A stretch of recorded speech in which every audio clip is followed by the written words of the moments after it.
This is Granada. Good morning from the early team here in Manchester, and as we're clinging to the last few warm days of summer, spare a thought for all our dogs in the area this morning who need to keep cool on hot days like this, and of course should never be left in the car if you're going out.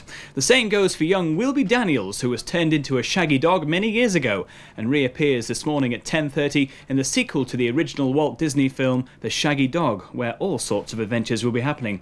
Hope and Gloria are with us in 25 minutes with more fun from Pittsburgh, but first to X and the gang in Halfway Across the Galaxy. And don't forget, of course, to turn left on the way.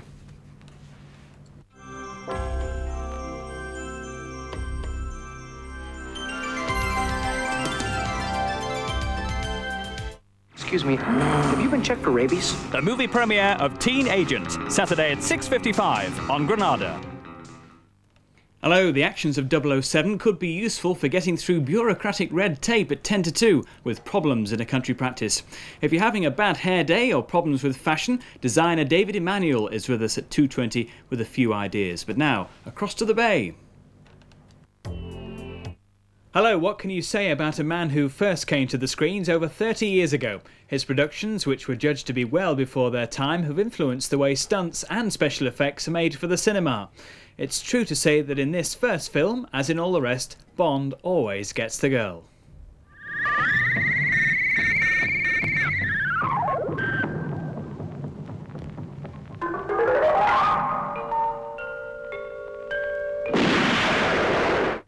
Hello, cooking on your own can't be easy. We have the answer to perfect pasta, a little Italian magic in 25 minutes with Look and Cook. Worse crimes have been committed in the kitchen, but plagiarism and blackmail can only be found in Murder, She Wrote at 2:20. Now to a more relaxed life on Summer Bay.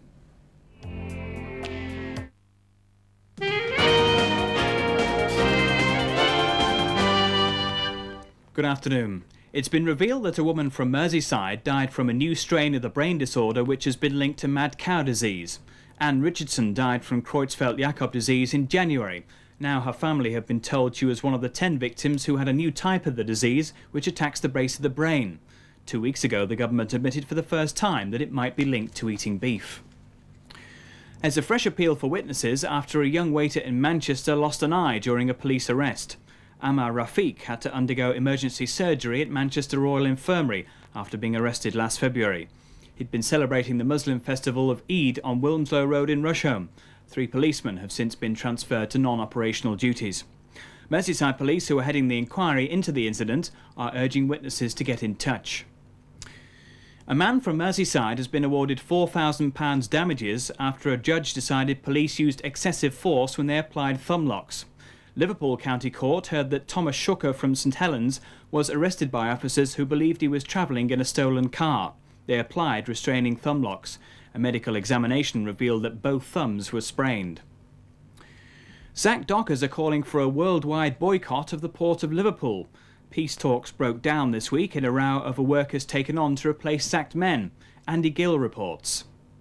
The Merseydock company is prepared to take back some but not all of the 329 sacked men, but it's not prepared to dismiss 150 new recruits taken on since the 7-month dispute started.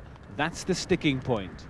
Our intention is to seek global support from all longshoremen to put a boycott on the Port of Liverpool.